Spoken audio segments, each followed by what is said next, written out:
ఇక ఎమ్మెల్యేల ఫిరాయింపుల ఎపిసోడ్ చివరి దశకు చేరుకుంది తెలంగాణలో.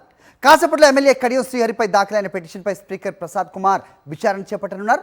పిటిషన్ దాఖలు చేసిన బీఆర్ఎస్ ఎమ్మెల్యే వివేకానంద గౌడ్ను కడియం శ్రీహరి తరపు న్యాయవాదులు క్రాస్ ఎగ్జామిన్ చేయనున్నారు. మరో ఎమ్మెల్యే దానంద్ అనర్హత పిటిషన్పై స్పీకర్ విచారణ ముగిసింది.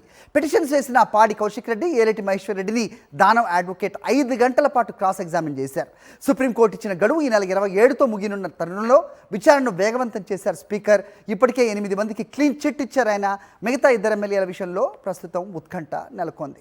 రైట్, ఇదే అంశంపై అప్డేట్స్ మా కరెస్పాండెంట్ రాకేష్ అడిగి తెలుసుకుందాం.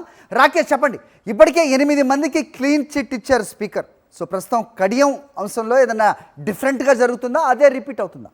మొత్తానికి వివేకానంద గౌడ్ని క్రాస్ ఎగ్జామిన్ చేయడానికి న్యాయవాదులు సిద్ధమైనట్టు తెలుస్తుంది.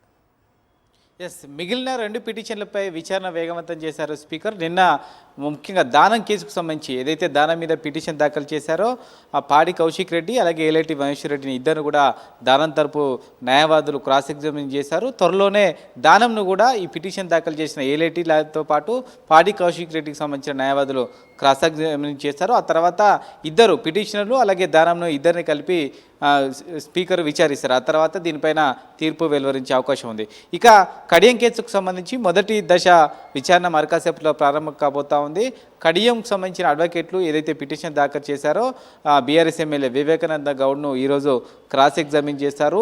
ఈ పిటిషన్ దాఖలు చేయడానికి గల కారణాలు ఏంటి, దానం కడియం పార్టీ మారడానికి మీ దగ్గర ఉన్న రుజువు ఏంటనే వివరాలకు సంబంధించి ఈరోజు క్రాస్ ఎగ్జామిన్ చేయబోతున్నారు. ఈ తర్వాత నెక్స్ట్ కడియంను ఈ వివేకానంద గౌడ్ ఎవరైతే పిటిషన్ దాఖలు చేస్తారో ఎమ్మెల్యే, ఆయనకు సంబంధించిన అడ్వకేట్లు క్రాస్ ఎగ్జామిన్ చేస్తారు. ఇలా ఈ 2 సంబంధించిన స్టెప్స్ అయిపోయిన తర్వాత చివరిగా స్పీకరు పిటిషనరు అలాగే పిటిషన్ ఎవరైతే ఎదుర్కొంటున్నో వారిని ఇద్దరు కూడా క్రాస్ ఎగ్జామిన్ చేసిన తర్వాత తీర్పు వెలువరిస్తారు. ఈ నెల 27తో సుప్రీంకోర్టు స్పీకర్కి ఇచ్చిన గడువు ముగియనున్న నేపథ్యంలో ఈ 2 కేసుల్లో దానం కేసు కానీ కడియం కేసులో ఒక కేసుకు సంబంధించి అయితే తీర్పు వెలువరించే అవకాశం ఉంది. బహుశా సంబంధించి కడియం కేసుపైనే తీర్పు వెలువరించే అవకాశం ఉంది. ఎందుకంటే దానంకు సంబంధించి కొంత ఇష్యూ అనేది ఎక్కువగా ఉంది.